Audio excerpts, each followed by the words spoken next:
welcome back to W.M.S.T podcast. We've got a very special guest with you today. Here is Jordan Bass, aka Jordan Jomo from Instagram. What's up, Jordan? What is up? It feels weird being on a podcast again. I haven't done one of these, and oh gosh, I know you know a couple of things about doing a podcast. Oh yeah, I know a thing or two. I did have my own wrestling podcast for about 2 years.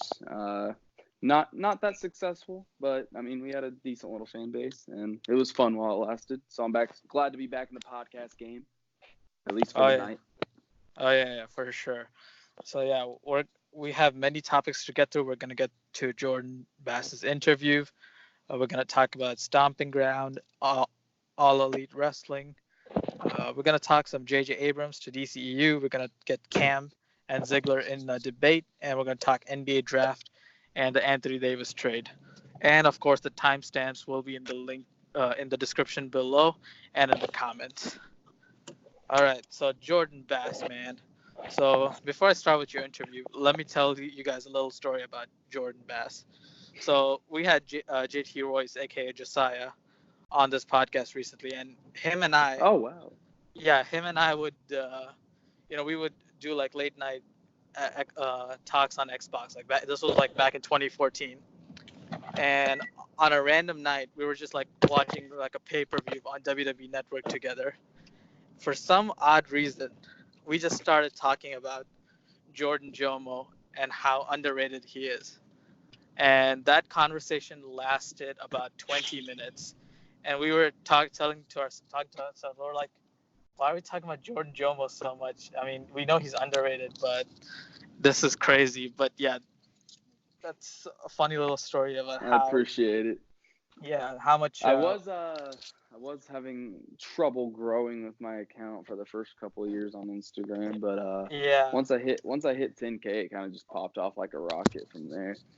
Right. I think that's kind of been your story on there. Like, he's always been the guy who's underrated, yet he's someone who's got a lot of knowledge about wrestling, and he's so passionate about it.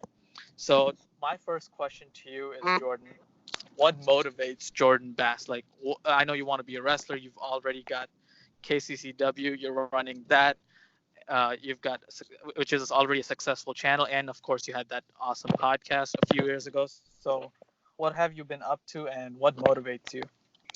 So I started training I want to say it was June of last year, and I've been off for a couple months now because I've been saving up to go to move out. But once that is all said and done, I will be back at the school. It's a school about 25 minutes from where I live. Called the Extreme Wrestling Center. So if you live in the Kansas City area, make sure and hit them up. They're an affordable wrestling school with some awesome people up there, really cool people, great trainers.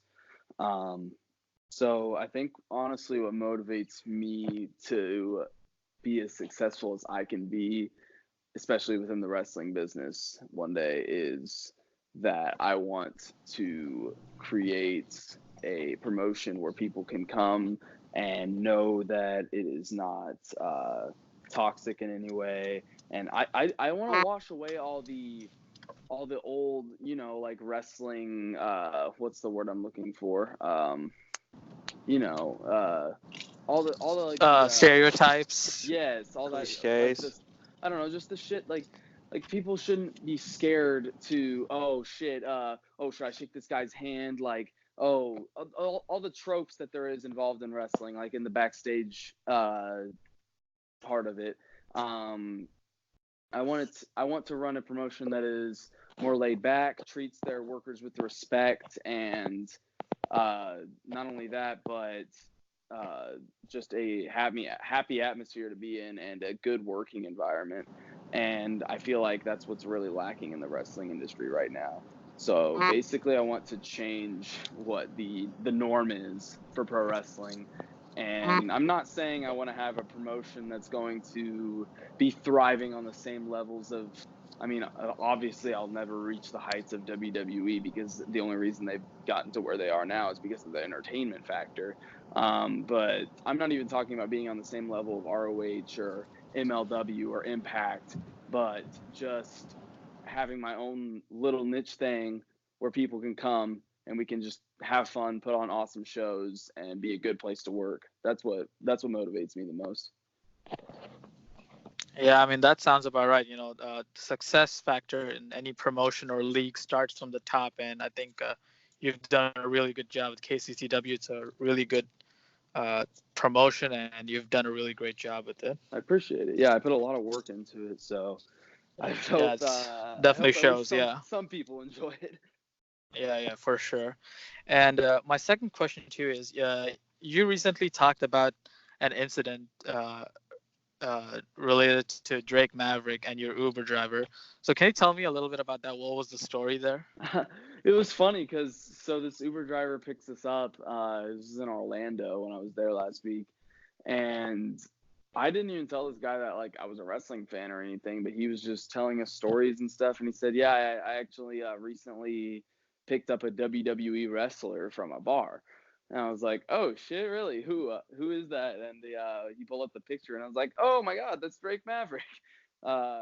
And he looked plastered in the picture, his mouth wide open. I think he even took the picture on the Uber driver's phone. And then he said, "Yeah, there's another wrestler in here too. He does Impact." And he zoomed in on the guy, and I had no fucking clue who he was. And I watch Impact. Like I consider myself to be pretty knowledgeable about like the world of wrestling and all the wrestlers in it. And yeah, I don't have any fucking clue who he was with. But I just thought it was really funny that he just happened to mention that. And kudos to Drake Maverick for being a safe, well, I would say safe driver, but being safe for not driving and Ubering instead. That's the way to go. Yeah, I know you talked about it on Instagram a little bit. I was like, there's got to be a bigger story there. That sounds way too good. So yeah. I just thought it was super random and hella funny. Yeah. Wait a minute. Just a second. Wait, there's 7 people on this call. I see 8 now. Who's that? Who is it? Oh, it's Scott motherfucking God. Tyler. Are you fucking serious? I got something to say to Jordan. Scott Tyler, you're so ugly. what are you doing here? Yo, what the fuck? I'm here to let Jordan know what the fuck he is. He's so ugly that when his mom dropped him off at school, she got a ticket for littering. Oh, ha ha ha. Big yikes. Oh, jeez, I didn't realize we were in middle school with the chill. Yo Mama If I said jokes. anything to offend you, just know it was purely intentional. Well, I can tell you also what will be intentional, and that is me kicking your goddamn ass and making you tap, nap, and snap at Killing Spree on June 30th. Oh, damn, I thought my jokes were funny. But it hey, wasn't a joke. Outsider, it was. What do you think of the human race? I'm sorry, what? I said, as an outsider, what do you think of the human race? What do I think of the human race? Ah, man, I tried to get in a battle of wits with you, but you seem unarmed. So, I might don't just play kick your around ass with jokes at Killing and Spree, battles of wits. I do my damn job, and I do it pretty damn good. I'm not here to joke. I'm here to win matches. I'm here to win titles, and I'm here to make a name for myself, not to make people laugh. So you know what, Tyler? You can keep on with your laughs. You can keep on with your jokes. I don't give one singular damn. They don't matter to me, and they don't affect me in any way. Oh, man, winning titles? Who's the champ, though? Tell me who the champ is. Tell everybody who the champ is. It would still be me if you didn't get pinned by Chase Wilson 2 years ago at Killing Spree, causing me to lose who's the current my champ now, though? Scoreboard, motherfucker. Who's the champ? It will be me after next Sunday. Tell him who Let's the champ just say is. that. Let's just say that. It will be me. It will be me. As far as I'm concerned, I'm the rightful champion anyway. So it doesn't matter who's technically the champion. I'm the champ. And you look like something I draw with my right hand. And I'm left-handed. Damn. Well, thank God I'm ambidextrous, because I'm going to use both fucking hands to whip your goddamn ass at Killing Spree. Yo, he dead. You don't got nothing. Now, sorry for that interruption, but that was KCCW heavyweight champion. Who the fuck added Scott Tyler to the call? That's what I want to know. I have beef with one of you motherfuckers on this call right now. we've got a mole here for sure, and I have a growing suspicion it's one of the cast members. I have a growing suspicion it might be you, Syed, so I got my fucking eye on you. Okay. I'm clean as a whistle, so don't. No, we will- I involved in have nothing to do with this. We will Nothing definitely for me, dude. You got We'll nothing definitely- on me. we will definitely get to the bottom of this, but you can watch Scott Tyler and Jordan Bass fight next Saturday at Killing Spree on It's actually KCCW's. next Sunday. Oh, next Sunday on Yes, sir. KCCW's YouTube channel. Sorry, mixed you all with AEW. Yeah, you guys can hit up youtube.com/KCCW Backyard Wrestling. You'll be able to see next Sunday night, Killing Spree, new KCCW Supercard. It will be myself challenging Scott Tyler for the KCCW Heavyweight Championship. And also announced we have Jax Daniels taking on Technico, and the Openweight Championship will also be defended. So I would love if you all tuned in, see me win my title back, and enjoy a pretty damn good backyard wrestling show. I would greatly appreciate it. It will be streaming live on YouTube next Sunday night. We will announce the time on all our social media at KCC Wrestling. That's the Twitter and the Instagram. So stay tuned on there. Give us a follow and subscribe to us on YouTube. I'd greatly appreciate it. All right, man. I want to Sounds put good. links in the description. Oh yeah, for sure. We'll have the links in the description so you guys can hit up KCCW. If you've never checked it out, you gotta check it out. It's damn good wrestling. All right, so with that, let's open the floor to the rest of the cast. Introducing the rest of the cast, it's the editor-in-chief, Ziggler. What's up, Ziggler? Hey, what's up, Syed? What up? What up? It's debuting his new name. It's Kenneth Cornelius III, Hound. I don't And know why Kenneth. you use that name. I have no connection to those names, but all right. How Yeah, are you know what? guys doing It's to his the real podcast? name. Lies. We'll work on your name, no worries. And we've got the man Let's just with call him no the work gimmicks. in progress. Yeah, and we've got the man with no gimmicks, Cam. Speaking of work in progress, let's just call him the work in progress. I'm not a work in progress, though. Oh, okay, gotcha. And finally, we've got the man who, if you searched hard enough, could probably find at your local State Farm. It's Tyler. You guys want to hear a cool fun fact? Yeah, go ahead. The Warriors blew a 3-1 lead. Hey, This week was the 3-year anniversary. yeah. 3 years ago that on was supposed to be Father's my Day. intro on Wednesday, and I forgot. I don't want to Yeah. talk about it. Forget. That day is a national holiday. Yeah. And Ziggler, you've got a little story involving Jordan Bass. Why don't you go ahead and ask him about that? Jordan, you don't know me, do you? I do not. I'm sorry. I know a lot of people. Yeah, don't be sorry. You blocked me like 5 years ago. What? Why? Oh, I was a little boy when I started my account. I do apologize for that. I probably said something I think I said something bad about one of your favorite wrestlers. Yeah, I used to take that to heart a little bit too much. I was 16 or 15, I guess. Yeah. No, I was 16 5 years ago. I don't know who it was, but I knew you blocked me right away. That was a joke. It was probably AJ Lee or something. No, I liked AJ Lee, so it probably Okay. wouldn't have been her. But yeah, you fucking. I was pretty pissed about that because I actually liked your content. It was a joke. Oh, but my bad, Chief. yeah. Now, I think now would be a great time to unblock him. Yeah, I was gonna say, what's your account? I'll fucking unblock you. At Creation of Kevin. Okay, I'm on it. Anywho, This will now be an editing block. Well, actually, Oh. it is part of the show because we needed to have Jordan address that. All right. Was so, that While he the pulls was that it the up and question? stuff. Yeah, that was the only question from Ziggler, I believe. Gotcha. Yeah. I Guess we mean, need to I address wasn't that. really a question. I was gonna say something else, but like he pretty much like said like the whole story. I was gonna be like, first of all, how dare you? Second of all, what gives you the right? Third of all, unblock me, motherfucker. That's what. You are officially unblocked. Yay! That was probably like 3 years Boy. ago. Awesome. History was made. All right, and Ziggler, you got another question? I actually don't. I wasn't prepared. I'm like Shawn. I'm unprepared. Sounds good. All right. I know Hound's got a question. Go ahead, Hound, with your question. All right. So I've been following you for like some years now.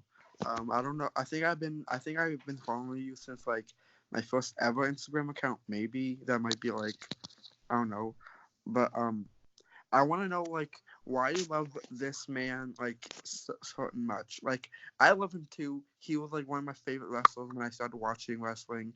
I really wish he won the championship back in 2011. So why John Morrison your favorite wrestler? So here's the thing. When I was growing up, I had a very strong emotional attachment to John Morrison, and all of his matches, for whatever reason, I found myself heavily invested in and really wanting to see him succeed.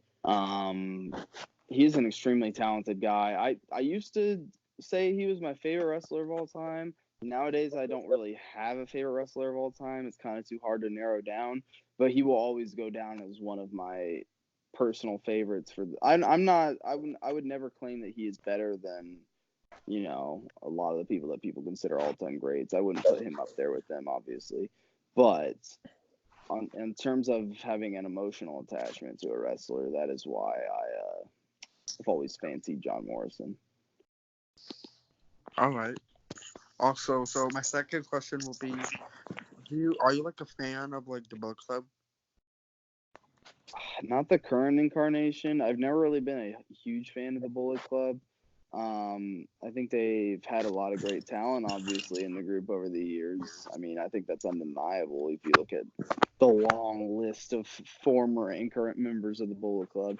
Nowadays, I don't like the group. I think they generally, with an exception of a few, like Ishimori and Robbie Eagles and El Phantasmo's now in the group. I think the rest of the group is just kind of bleh in terms of wrestling ability, in terms of star power. I mean, look at how powerful the Bullet Club was when it was Cody and Kenny and the Bucks and Hangman and that whole gang, Marty, and now look at what they've become with the front line of it. And don't get me wrong, I don't have a problem with Jay White, but the front line of it being Jay White and the Gorillas of Destiny and Bad Luck Fale, and they still have Yujiro in there, and I think Chase Owens is definitely super reliable workhorse, but overall I'm not too high on the group these days. So You don't like God? Oh No, I find them to be very bland and sometimes capable of putting on enjoyable matches, but overall, no, they under-deliver more often than they deliver, and they don't deliver very often, so I can't find myself getting into them. all right. So continuing off my question, have you ever worn like a Bullet Club shirt like in the wild, like just outside? Yes, I actually have. Well, I own. Did this man just say in the wild? Wild. Yes, he did.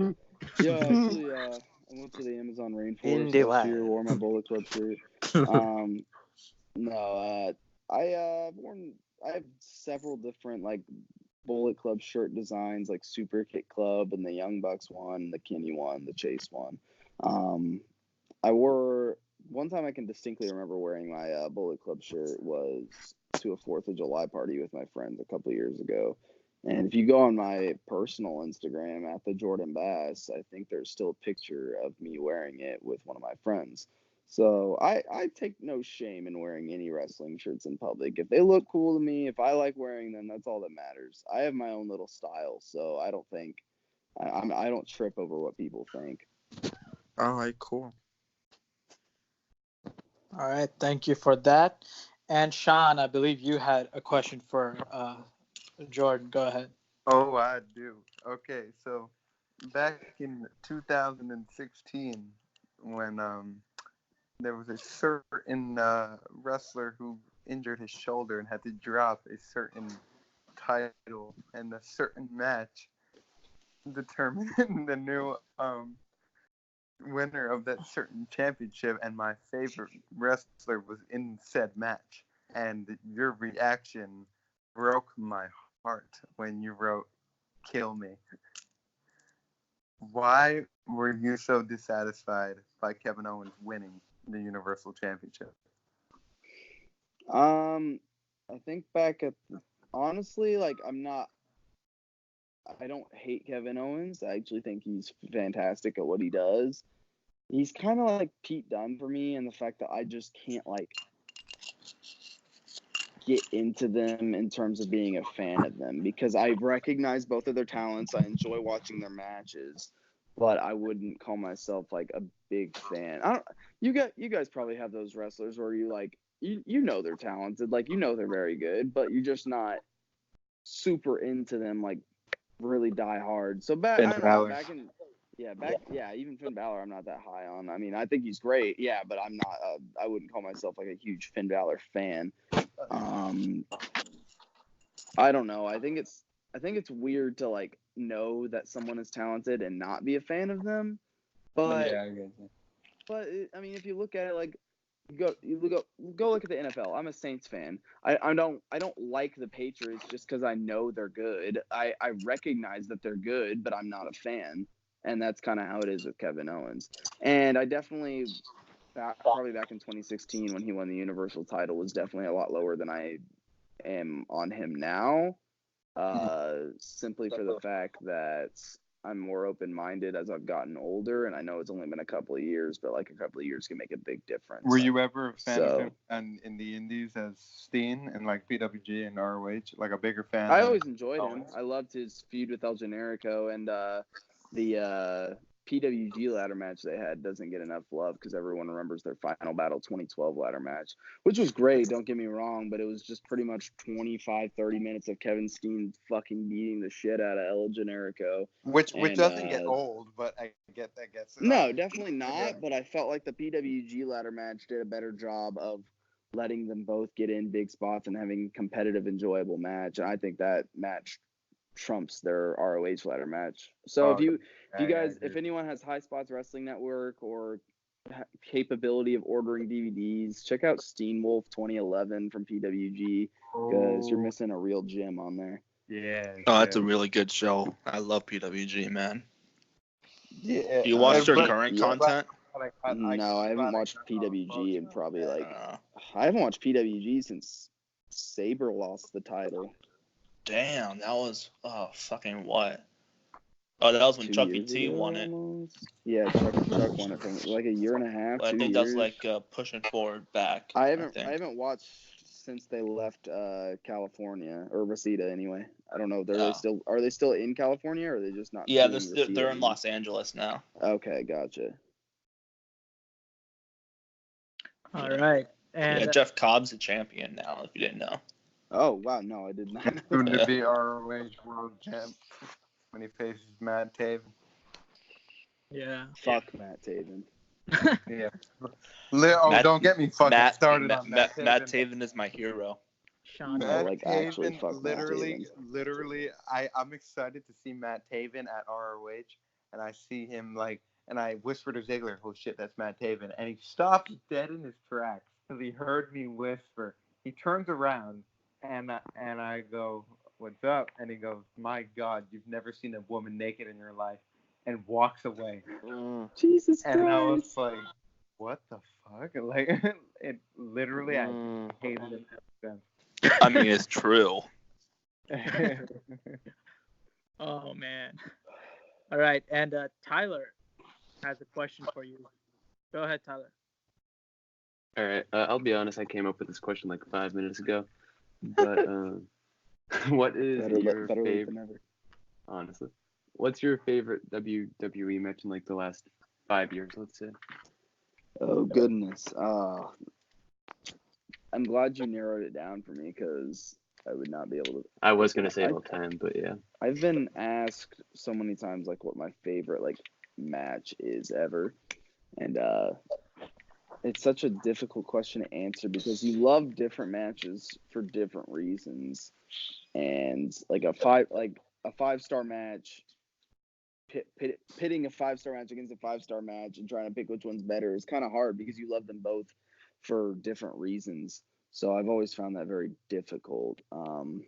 This is gonna just have to come off the top of my head because honestly, oh gosh, I'm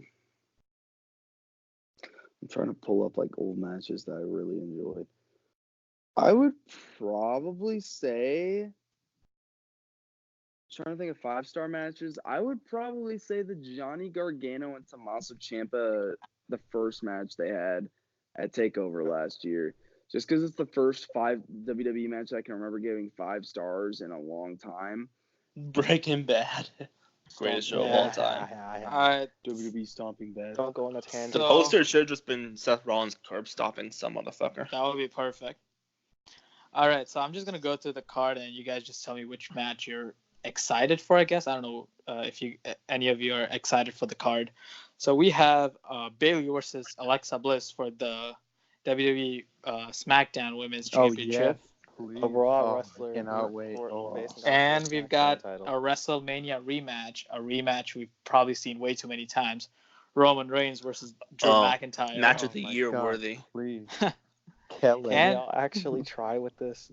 And we've got. I was at WrestleMania. Why is that and let me happening just again? say, by the time it got around to Reigns versus McIntyre, the crowd was just fucking exhausted. They were dead. And didn't care. I fell asleep And during that match. And I can't say Why I is that blame match them just happening 'cause again? it's so I wasn't boring. even looking at the match. Yeah, and we've got. I'm surprised this feud is still going on. Becky Lynch versus Lacey Evans for the Bruh. Raw 7-star Women's match Championship. right there. I'm a fan of Lacey Evans, so I wouldn't mind if she won. Lord, 7 this stars. match is Yes, another match we Hound, have we're not is. claiming you. Speaking of Seth Rollins, we got Seth Rollins versus Baron Corbin for the Universal Holy title fuck. That with a match is going to special- be so awesome. with a special guest referee, who I think is Yeah, not Brock. announced yet. That's It'll be jizz-worthy. And we've got Kofi Kingston versus Dolph Ziggler for the WWE Championship in a steel cage Dolph match. Wow. loses Actually, First time ever. Another. Actually, a Oh, wrestler. it's a cage match? Another 5.5-star match, man. yeah, it's gonna be a steel Dolph cage It's gonna match. be the X7 of the When did pay-per-views. Dolph come back? Oh my God, he came back before the redacted city show. Yep. Before- and I then- know what that means. Saudi Arabia. Edit that out. Oh, okay. And then What's we in have Saudi Arabia? what is Saudi Arabia? Who knows? Then we've Oh got my God. Samoa Joe versus Ricochet for the United States Championship. I'm That's looking actually forward no to it. lie going to be good, yeah. Yeah, for sure. Please be good. And we've got New Day versus Kevin Owens and Sami Zayn. Oh, Probably baby. going to be a pre-show match. And the final 2 matches that were added pretty recently: Tony Nese versus Akira Tozawa versus Drew Gulak. Sorry, Gulak. excuse me. McIntyre and Rhymes with Cruiserweight now. matches. Shit. Sorry. Wait, all of a why are sudden we talking McIntyre. about Two Stomping matches? Grounds if it just Sure. aired Oh a my couple God, hours? McIntyre's Kellen. pulling double duty. Yeah, triple threat for the Cruiserweight Championship. And finally, I think this match was added maybe a day ago. Daniel Bryan and Roman versus Heavy Machinery for the SmackDown Tag Titles. All right, That's going to be 8 stars. that's a big that's a really This is that's a lot of matches for dumb, such a stupid small long pay-per-view. match card. All right, so I'm just gonna say I'm not really looking forward to any of these except the WWE Championship match between Kofi and Dolph. I think it's they're really gonna give it their all, and hopefully, kind of want to see Dolph win, but at the same time, I think Kofi's building up. They're building him up really well, so I think I wouldn't mind seeing it go either way. And Cam, which match are you looking forward to the most? Can I go on a tangent real quick? For sure. No. This is basically a replacement for Backlash. Backlash was actually. so bad last year that it just decided to replace it with something. And meanwhile, they do this quite regularly. Just have random pay-per-views in the middle of June, and they just keep replacing it and replacing it and replacing it. Like Great Balls of Fire was one thing, King of the Ring was one thing, Bad Blood was one thing, and then we have this. Anyway, I'm debating on what I'm either not gonna watch it or I'm gonna watch it. I'm debating on it. Like, do I really want to waste 3 hours of my life watching this? I work Sunday night, so like I feel like I'm definitely just if I don't get to catch the pay-per-view live, I usually don't go and watch it back unless something sounds really must see. So I honestly couldn't care less about this show at all. I don't keep up with WWE on a regular basis. I mean, I read the reviews online. Will sometimes watch a YouTube clip if something intrigues me, like the 24/7 title, but I'm pretty out of the loop when it comes to WWE. Yeah, same. Once, I don't give a damn about. For the first time in a bit, I don't care about a pay-per-view. And usually their pay-per-views aren't that bad. Like Money in the Bank wasn't that bad. I didn't watch the Redacted show, and I'm probably not gonna watch this one. But if I had to choose at least one match that I might give a damn about, it's the U.S. title match. Yeah, Yeah, that match actually has banger potential depending on how much time they're given and what kind of match they're allowed to work. Solid 15 minutes. It's gonna steal the show. Now, on paper, this card looks decent. It's just that there's not that much hype or care for it. Right. That's very true. That's the problem. And the ticket sales for this show have been super low too. So it's gonna be interesting to see how they shake up the card to maybe salvage however much tickets they can get. And do you want to know why ticket sales are low? Yeah, go ahead. Because they're not in an actual wrestling city. They're gonna be in Tacoma, Washington, which isn't really a hotbed for wrestling. They haven't had anything wrestling related since 2006. Well, WWE related since 2006. Wow. No, really, I had to look it up. Someone does their homework for it. That's a really cool fact. Yeah. Wait, 2006? Yep. An episode of Raw in 2006. Another little. Yeah, Hound 2006. You weren't That's born when you yet. were born. I was 6 or like 5 years old when that happened. Another fact. Like, not even you weren't even 6 or 5. You don't I'm remember? not that young. And Hound, which match are you looking forward to? Wait, I wasn't Stomping done. Ground. Oh, sorry. Hound, stop interrupting. All right, go ahead, Cam. Damn it. Another fact. Kellen. Another little fun fact I found on that wiki page. The last time that they actually had a pay-per-view was when WCW was around. Oh. Damn, that's 1999, crazy. to be specific. Wow, so 20 years later. Their homework. It just feels like that they were thinking, oh, let's do a house show in Tacoma, Washington. Yeah. Oh, wait, let's just do a pay-per-view there. Why? Stomping Grounds feels like a house show. True. It's a glorified house show, just like the. Don't mention it. Don't mention it. Just like the John Moxley match. Okay, get out of here. Okay. All right, Hound. We're talking Stomping Ground. God damn it. Yeah. Which one is he? Which match is? I'm talking Stomping Grounds. I can't mention other things. No, you can't. Go ahead. Go ahead. Yeah. Which match from Stomping Ground? Stomping Grounds. Are you looking forward to? Well, the match I'm looking forward to the most is probably the Becky Lynch match because she mostly has good matches. So that with Lacey Evans. What the fuck? What? Oh no, not you. My bad. Oh, because most of Becky's matches are good. I just want Shane McMahon to like win the WWE Championship because like there's been rumors. I hope that happens. Wait a minute. Please don't. What are you talking about? This is not Stomping Grounds. Yeah, he's not. This person is actually the only person I've ever heard that wants to see Shane become WWE champion. That's not As even a joke. Topic. That would be so funny. That's just not like even when Jinder was topic, champion. Kellen. You And nobody want that? Gosh, Kellen. He said he wants Shane McMahon to win the WWE Championship. He deserves to get kicked out. All right. Fuck off. Yeah. And Ziggler, you got any matches you're looking forward to? Yeah, that was me. I was the one who kicked him out. He deserved it. Yeah. True. The only one match I'm looking forward to is Ricochet versus Samoa Joe for the United States title. That has the potential to be a great match and a show stealer. but knowing WWE, Samoa Joe's gonna win in a minute or two via the Coquina Clutch. So I don't have my hopes high for that. Hopefully that doesn't happen. I also am looking forward to the cruiserweights too, because they always put on stellar matches. True, yeah. That's the one thing, even with this dark timeline of the WWE, there is some really great talent that are putting on some great matches for sure. And Shawn, you have any thoughts on Stomping Ground? Any match you're looking forward to? Definitely a U.S. title. I'm not even gonna watch the show. I'm just gonna watch who wins. And it's I probably will only rewatch that match. But Samoa Joe versus Rocket.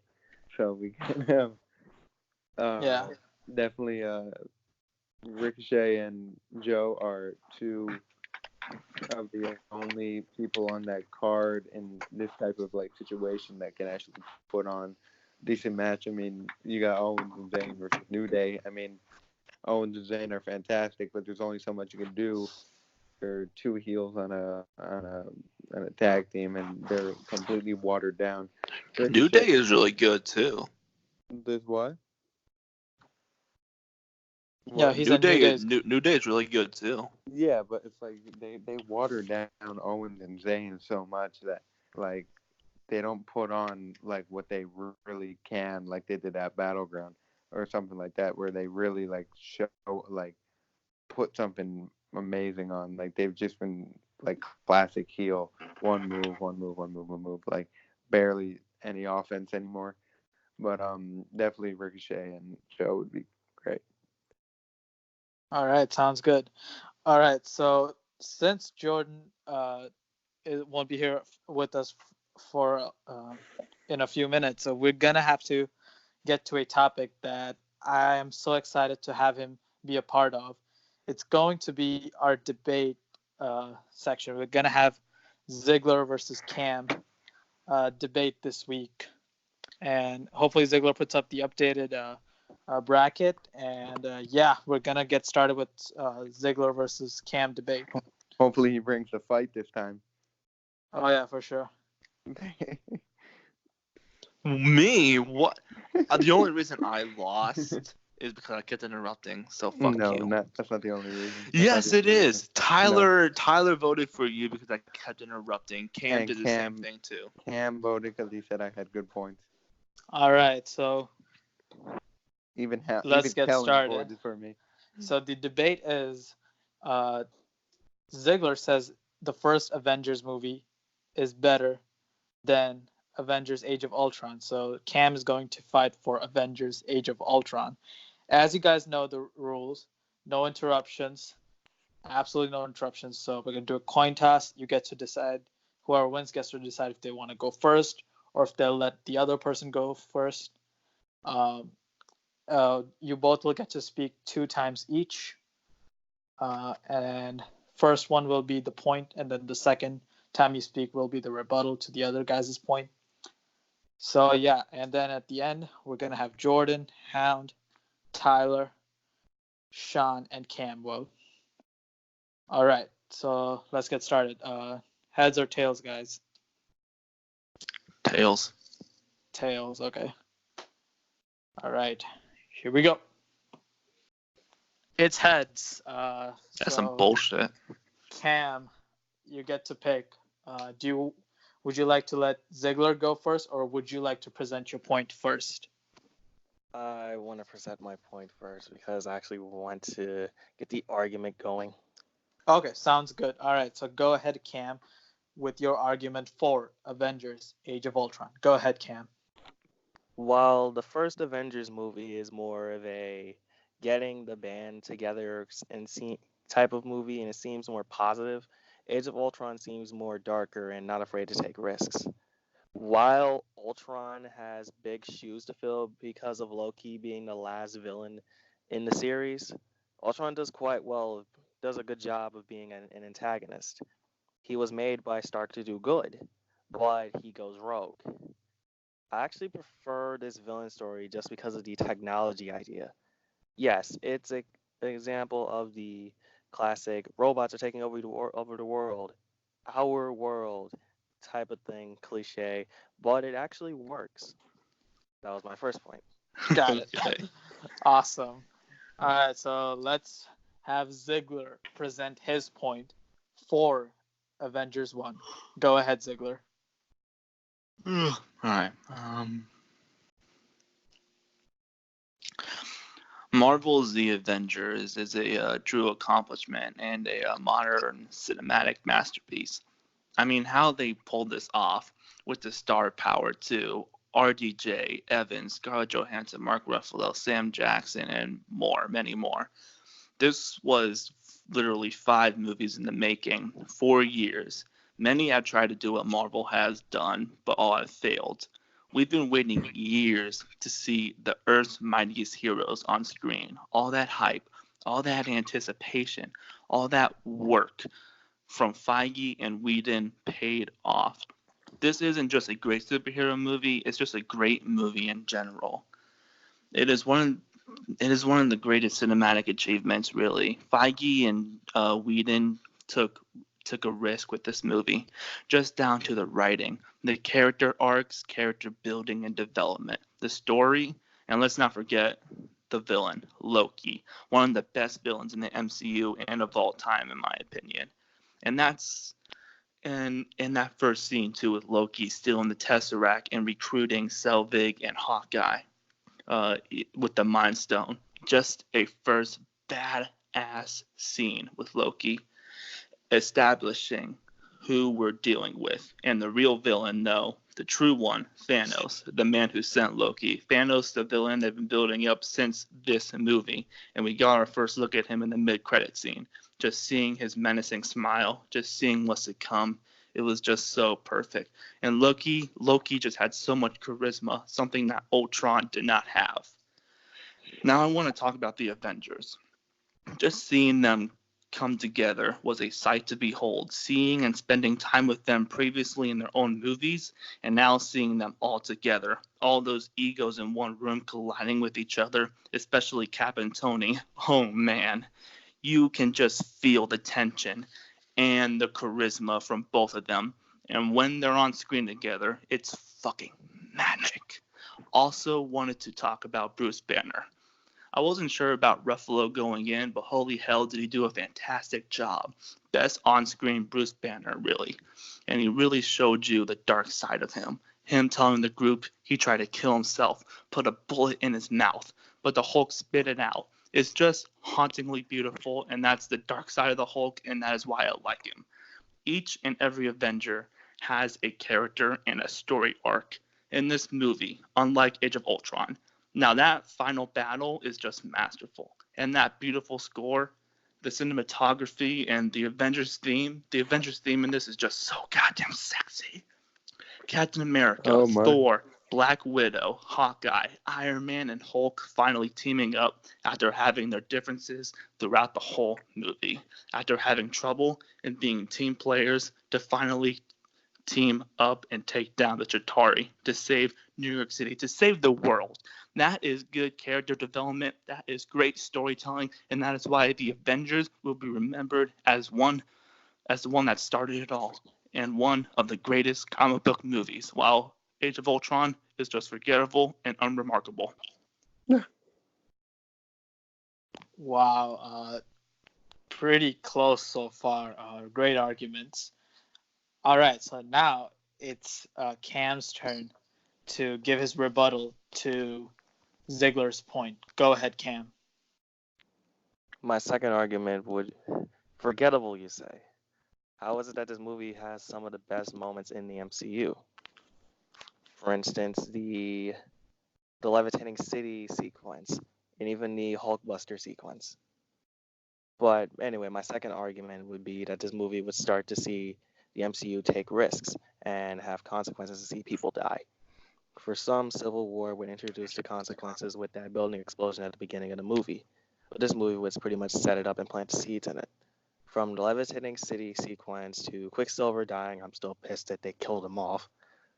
And even many of the visions of the many Avengers, it would start teasing it going in darker territory. I already mentioned the Hulkbuster scene. the city scene would practically destroy a whole city because of the vision. AOU would also begin to see tension building with the Avengers, with Stark and Cap respectively.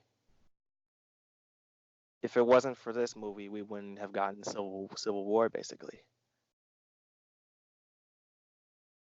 That's my second argument. Yeah, that's a very interesting point. All right, thank you for that.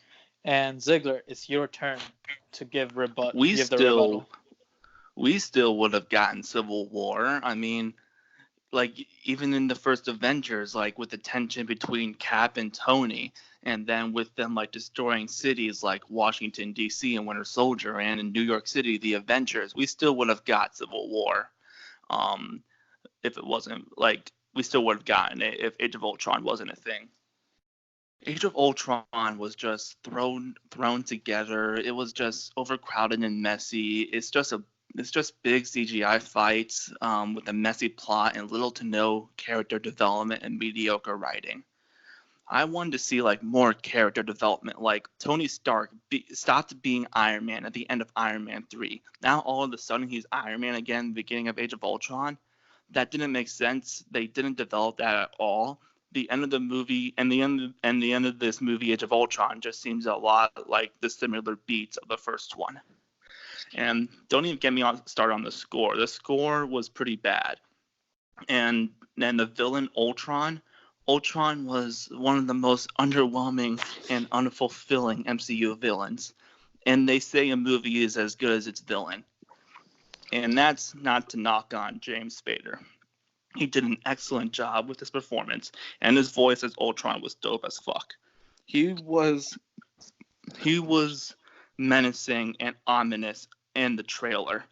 That there's no strings on me, but that line was so awesome in the trailers. But then he fell flat, and the story was more about friends fighting and bickering, and not the bad guy who could have done some serious shit. Instead, for some reason, he wanted to pull a city up. It was weird and confusing. I did not get it. Why did he pull a city up? I do not fucking get that. The character was just bland and generic. Ultron should have been this awesome, killing, no bullshit machine. But no, he was a disappointment. They tried to make Ultron the next Loki with the funny quips, but no, Ultron lacks charisma. Ultron should have just been a Terminator-esque killing machine. Ultron was not threatening like Loki. I think this was more than Joss Whedon can handle. He made a cinematic superhero masterpiece in Marvel's The Avengers, and just probably got tired and shit with Ultron. They killed off Quicksilver. What the actual fuck? And this Quicksilver wasn't that good. Can't compare with Evan Peters' portrayal. And how they killed him off was stupid. He fucking ran in front of the bullets to protect Hawkeye. Hey, Quicksilver, here's an idea. Maybe move the bullets, or maybe move Clint and the kid. I mean, come on, move them to safety. Like, you're fucking Quicksilver. Like, Evan's Quicksilver would have done that. And it's just like lazy writing to me. And the writing for this movie, the plot, seems uneven and messy. It has a generic villain, and that whole Thor and Selvig scene when he goes in that fucking cave in the water just seems so weird and out of place. That whole love storyline with Bruce and Nat literally just came out of nowhere. And it was completely forced. It was just strange and awkward. The writing was just off. And then after the Wakanda scene, the movie just started to drag. It just got a little bit boring until the final battle, and Vision's introduction was just underwhelming. Him taking up Mjolnir was not earned. It wasn't earned like Captain America and Endgame. I don't know.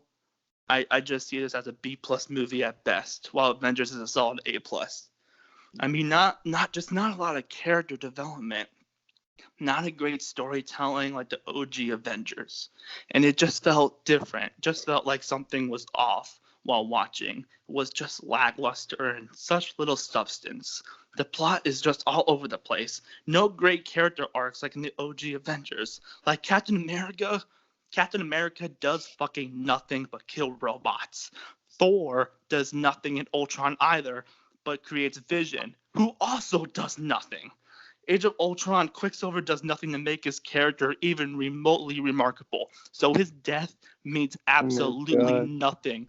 Yes, this movie has good action scenes, but that means nothing. When the writing is bad, the plot is bad, the villain is bad, there are little to none character arcs, and the story is all over the place. Age of Ultron does not compare to the original Avengers. It will not be remembered in the next 10 to 15 years, while Avengers will be remembered as one of the most important superhero movies. That shouldn't have succeeded the way it did, but it exceeded all our expectations, while Age of Ultron was just a disappointment. I'm done. Jesus. Take Wow. a breath. That was awesome. Damn. All right. Can you take a It's time. drink? It's time Take a chill to pill. vote. All right. Let's have You might want to take a drink Tyler. after that. Tyler. Who gets your vote? I'll just say it from the start. I'll just go with Ziggler just because he had a lot more points against Ultron than Cam had against the original Avenger. Cam kind of just had the two arguments, which is exactly what I kind of did with my Ragnarok argument. He didn't have too much of a rebuttal, and also Ziggler went on with all of Ultron's problems, which we all know it, like the Bruce and Nat thing. The Ultron's not as menacing as Loki, so my vote just goes to Ziggler. Sounds good. And Jordan, who did you think had a better argument, Ziggler or Cam? I would have to agree and say Ziggler for the simple fact of I haven't seen any of the Avenger movies. I don't know anything about them. I mean, I know who the superheroes are within them, but I don't know anything about the stories. But in terms of if I going in blindly and not seeing any of these movies, I think I was sold more on the original Avengers than I was on Age of Ultron in terms of what I should watch. Sounds good. Thank you for that. So that's 2-0 for Ziggler currently. And Shawn, who gets your vote? Even though I like Age of Ultron way better than the Avengers movie, I think I already know I'm losing. Yeah, I wanted Cam to give a little bit more points, but he didn't. And Ziggler was very passionate for a very, very, very, very long time. And so Hey, you were too in our first Civil War. Remember that? I know. So I vote for Ziggler. Okay, Ziggler. So that's 3-0. Yeah, Bay. All right. Just to confirm the sweep, what did Hound think? Crap. All right.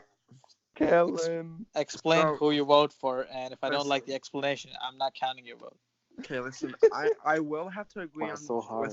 with Shawn on this part only, because like I do really like Age of Ultron better than the original Avengers. I just like it a lot better, and I will have to go with like Ziggler on this point, because I feel like Cam, like, I don't know, like something was like kind of missing from Cam, and Ziggler just like, you could hear the passion in his voice on why Avengers is better than Age of Ultron. So like, and he had like better points and stuff, even though some of them were kind of like the same, like what other people would say about the movie. But yeah, I would have to. I'll have to go with Ziggler on this one. Well, Wow, 4-0 sweep for Ziggler. I'm sorry, First time. Cam. I love Age of Ultron. I'm coming for you, Shawn. no, you ain't. All right, Yes, so the with fuck I that- am. I'm gonna beat I already Tyler's beat- if ass. I And I'm can gonna beat beat your Kellen, ass. If I With can that, beat Kellen, I Ziggler- can beat you. Is moving Yours on wins all well. to the You second just- round. Did you just compare me to fucking Kellen? You did not just do that, you bald motherfucker. I will Did you call me fucking bald? take you on right now. I will take you on right now. Come on, let's That do this, sounds- that sounds motherfucker. Very sexual. Whoa. It's only Yeah. sexual unless you make it sexual. No True. way not. All right, so thank you for guys for that debate, and I want to thank Jordan Bass for being a part of the podcast so far. And I thought his name was Jordan Jomo. Jomo is his account's name because John Morrison, Jomo, but his real name is Jordan Bass. So yeah, thank you very much. And the final thing I have to say to you is, it's only fitting I say this: you are absolutely breathtaking. All right. So with What? No, you're Ew. breathtaking. Fuck you, Kellen. yeah, it's a Keanu Reeves reference. You're not. Oh, Syed. You're Syed. breathtaking. Syed. What's up? Who did you have for the debate? So the thing Probably not is, me. yeah, definitely not Cam. I feel like Cam was there. Like he was just there. Like he had the opportunity. Damn, that to... was like definitely not Cam. Like, wow. No, like I was like, okay, when Cam started talking, I was like, yeah, this is gonna be competitive. But his rebuttal, he just Orange Cassidy'd it. Like that's pretty much what happened. I half-assed it. yeah, You pretty have much half-assed it. acid? No, he half-assed it. Oh, I think I have acid. I love how Tyler just like said like damn right when I said Loki was one of the best villains. Oh, I didn't hear him. Sounds good. he put damn Sorry, right editing, like in the chat. Debate. Let's move on to our next topic. Let's talk about All Elite Wrestling selling out All Out. So officially, All Out is a sellout. I'm from Chicago, and I was super bummed that I couldn't get tickets for it. I tried. I think I was like maybe 5 minutes late to the site, and it kept putting me in this waiting room, and like after 15 minutes, Cody and the Bucks were tweeting like, "Oh, it's sold out and everything." And I was like, "All right, whatever." But I'm really happy that it sold out. Of course, it was gonna sell out. Like that was no surprise. Apparently, the pre-sales had 42,000 people on the list. That is insane. So they can literally fill out. No, a it was 20 like 113,000 people trying to get tickets. Oh, right. And that's how many people came on the website. So they could have pretty much filled out a stadium if that many people bought the tickets.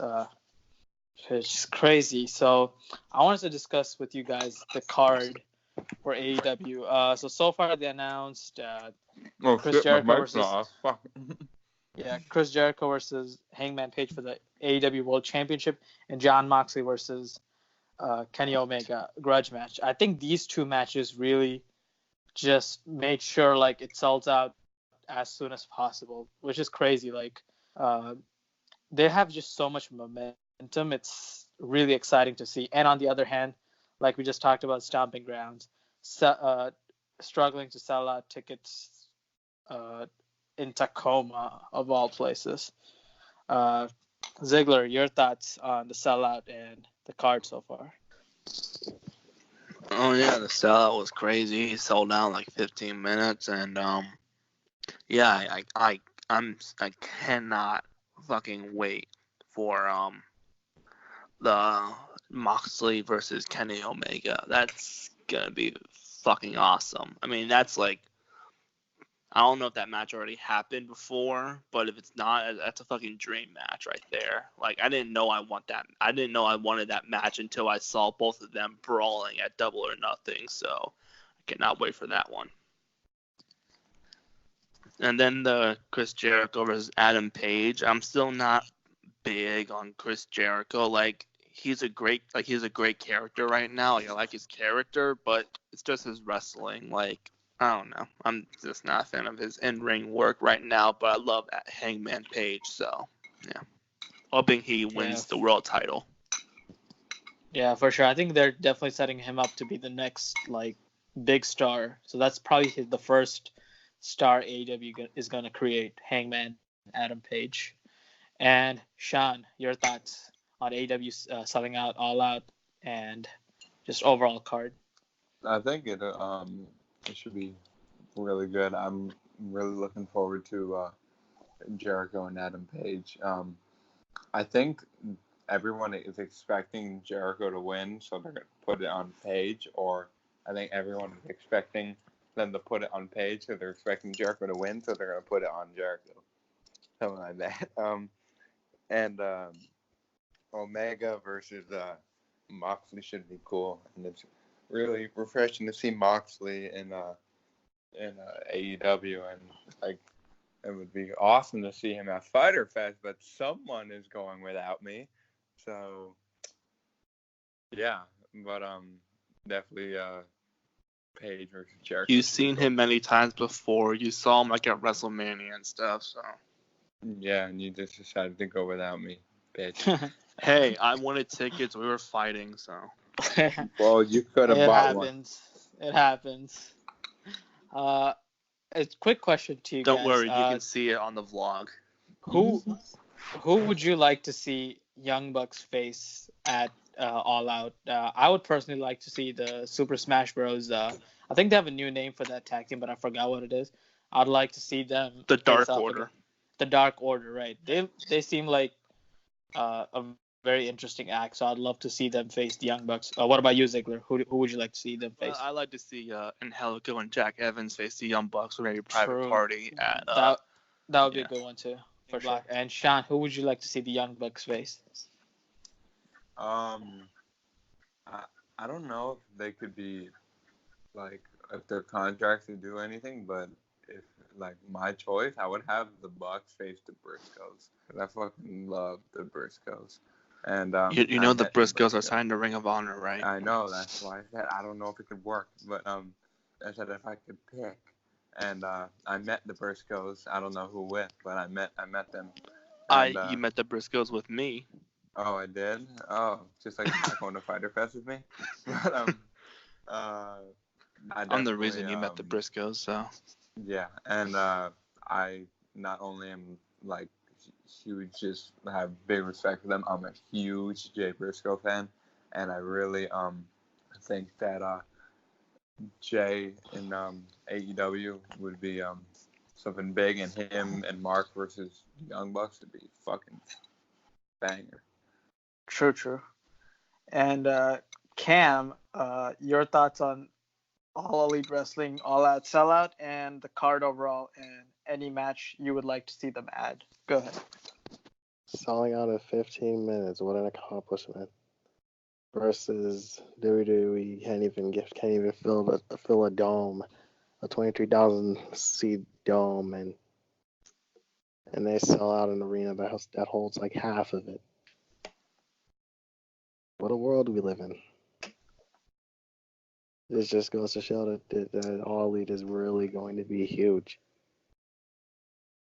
Now, there's only 2 matches on the card, right? Correct. That's the Hangman and Jericho World Title and Omega Mox. Like, I didn't really expect Omega Moxley to come out because, like, I wasn't really expecting it to be this early at All Out. But that should be a really good match.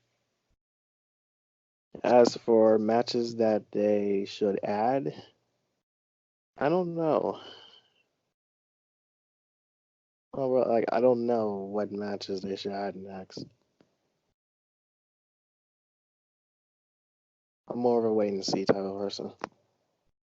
All right, sounds good. Yeah, but yeah, definitely looking forward to All Out. But hey, if you guys come down to Chicago for All Out weekend, that'll be really awesome. All right, so with that, let's move on to our next topic. Side note, everybody's just dropping like flies because we've had a tumultuous recording so far. But we're still bringing the podcast to you, so hopefully it doesn't sound as bad when it gets to YouTube. Okay, so one of the topics I wanted to quickly address on the podcast today was J.J. Abrams signing with Warner Brothers with his Bad Robots production. Now, the rumor is currently that he's the man that's going to be leading DCEU. Like there's strong speculation and rumors that he's going to be the Kevin Feige of the DCEU. When I heard this, I was like, I guess that's an okay idea. I'm not too much of a big fan when they get directors as producers, not just executive, but like the main producers who handle everything creatively. I think it's sort of a bad mix because Kevin Feige, he's a producer and solely a producer. He gets the project started, and he has a director come in and give his vision for what the project should play out like. And I don't know if they would want to give too much power to J.J. Abrams, because they did that with Zack Snyder, where they let him kind of be the Kevin Feige of that universe, and it didn't really work out for them. So I don't know if they should try to put their eggs into one basket like they did with Snyder. He should probably just direct an individual franchise, like maybe he should get to direct the next 2 Superman movies, or maybe a brand new franchise. I think J.J. Abrams is an exceptional talent who should probably stick to directing a trilogy, maybe the Justice League trilogy for DCEU, but I'm not sure if he should be a producer who overlooks every project like Kevin Feige does. But in my opinion, they should consider hiring an actual fan, like an actual person who likes DC and the comics and understands them. Like Kevin Feige, like I keep going back to Kevin Feige because DC is definitely trying to find their own Kevin Feige, because he is still a fan to this day. He understands the comics. He gets the nerd culture and everything about it. So he knows where to tap in to the Marvel, the Marvel characters, which ones to bring in, which stories to get in. So I think they should definitely try to hire somebody who understands DC, just like Kevin Feige understands Marvel. I mean, for example, like I could do it honestly. Like I'm a huge DC fan, and I would love to produce movies for them and like come up with ideas creatively for them. Like, and I think they should definitely find somebody like that who wants to honor these characters, who doesn't want to just pump out content for the money, which kind of happened with their last producer that was responsible for the Batman v Superman Justice League debacle. All right, so let's get it to you guys. Ziggler, your thoughts on that rumor, and yeah, go ahead. I mean, I guess I'm down for it. I mean, every movie that I've seen directed by J.J. Abrams is pretty fucking good. I mean, I've never seen like a really like terrible movie by J.J. Abrams. Zack Snyder, on the other hand, he's made quite a few shitloads, quite a few pieces of shit, you know. Like not like to say anything like, well, yeah, say something bad about it, but yeah, he made quite a few pieces of shit. But J.J. Abrams, I can't think of one movie that he was a part of that was shit, you know. But yeah, if J.J. Abrams wants to be the Kevin Feige of the DCEU, why not? He's perfectly good for it, I think. And yeah. Yeah. But yeah, I mean, Zack Snyder, though. I mean, I love Man of Steel, but yeah, you're right. He has made some really divisive movies. Yeah. I am actually gonna rewatch Batman v Superman now. It's gonna be my 5th time watching it. Every time I watch that movie, my opinion keeps changing on it. It's one of the most divisive movies. Good luck. For sure. And Cam, your thoughts on the J.J. Abrams DCEU? It should be something. It may be an actual good idea for JJ to be basically the Feige for DC.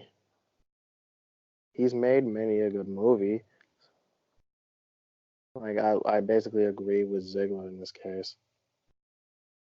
It's like if he wants to be basically Kevin Feige, why not?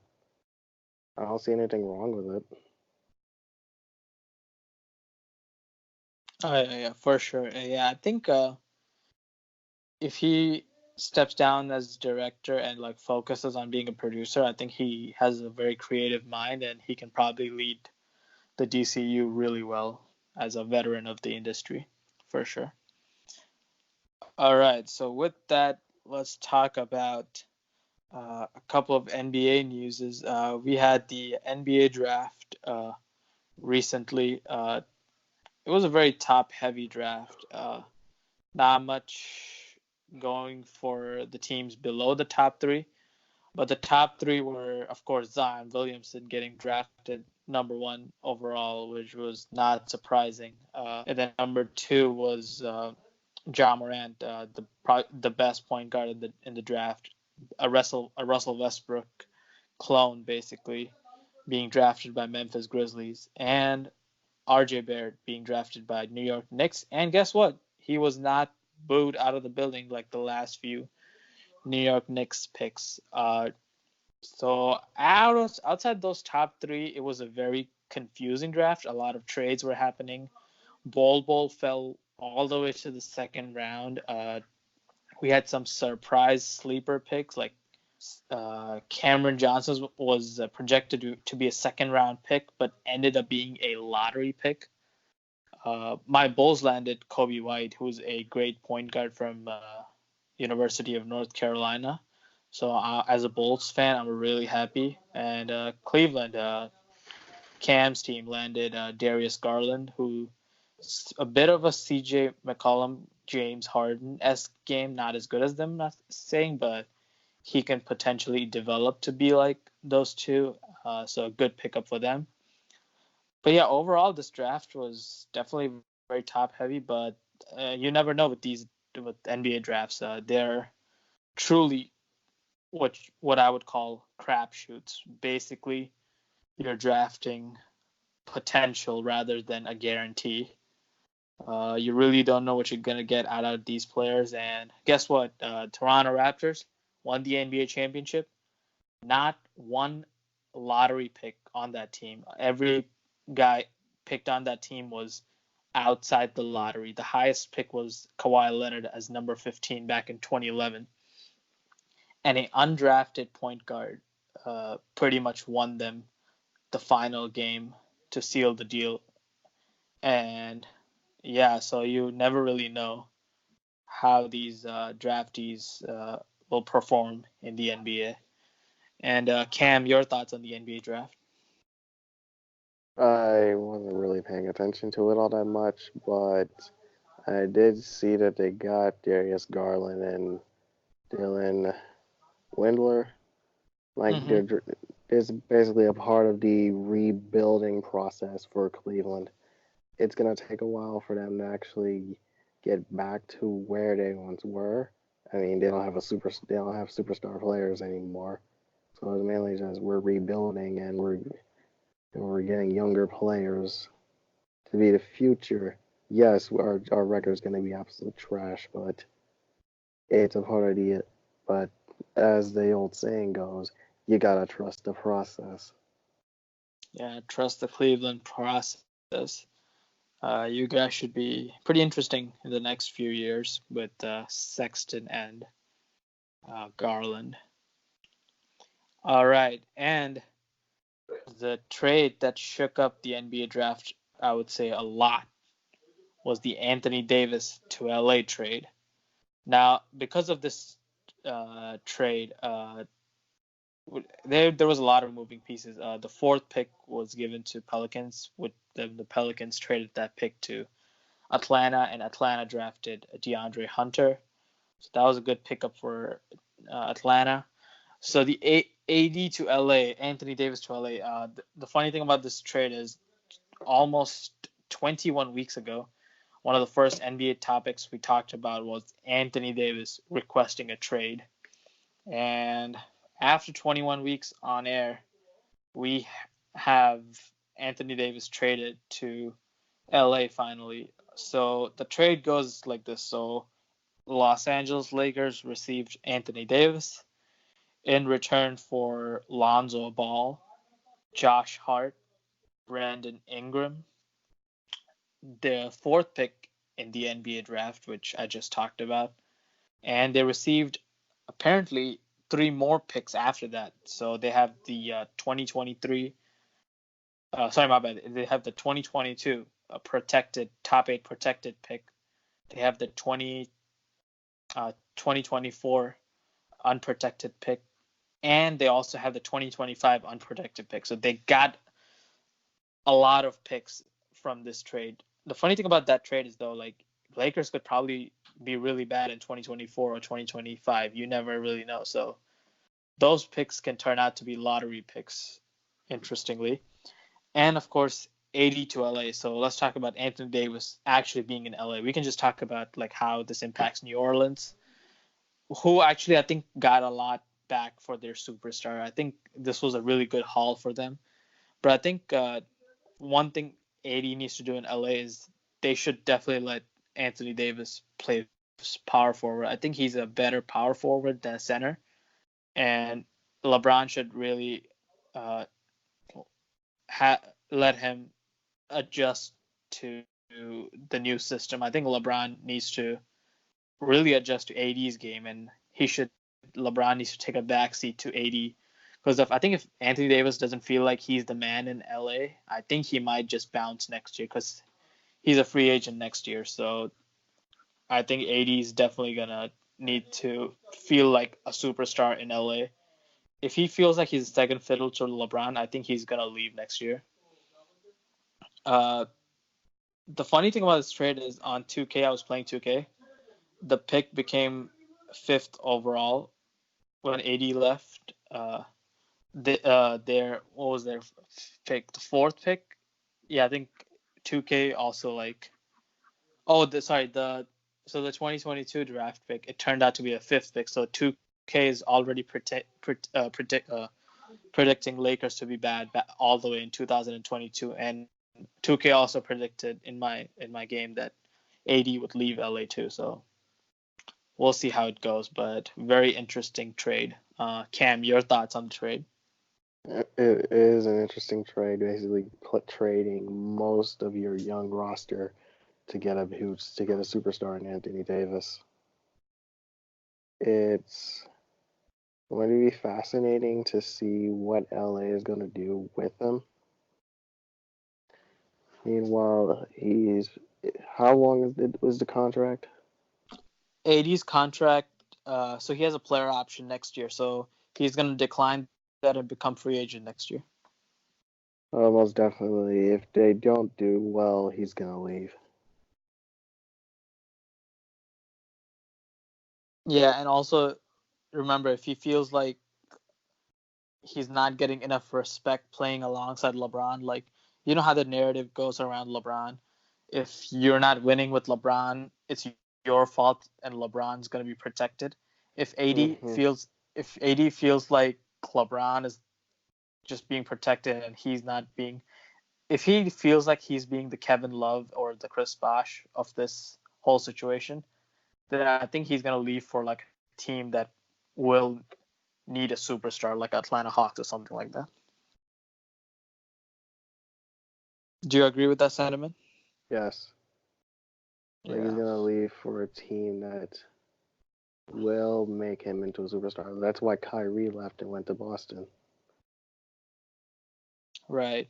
But I think hopefully LeBron has learned, like, hey, you got to let AD be the man right now and take a backseat, because LeBron ain't getting younger, but AD is just entering his prime. Now, cue that outro. Hey everybody, I hope you enjoyed that episode. If you liked it, please like, share, and subscribe. And click the channel for more videos and see our recent uploads and our interviews with guys like @JordanJomo from Instagram and the Wrestling Classic. Again, thank you for your support, and we'll keep on delivering outstanding content for you all.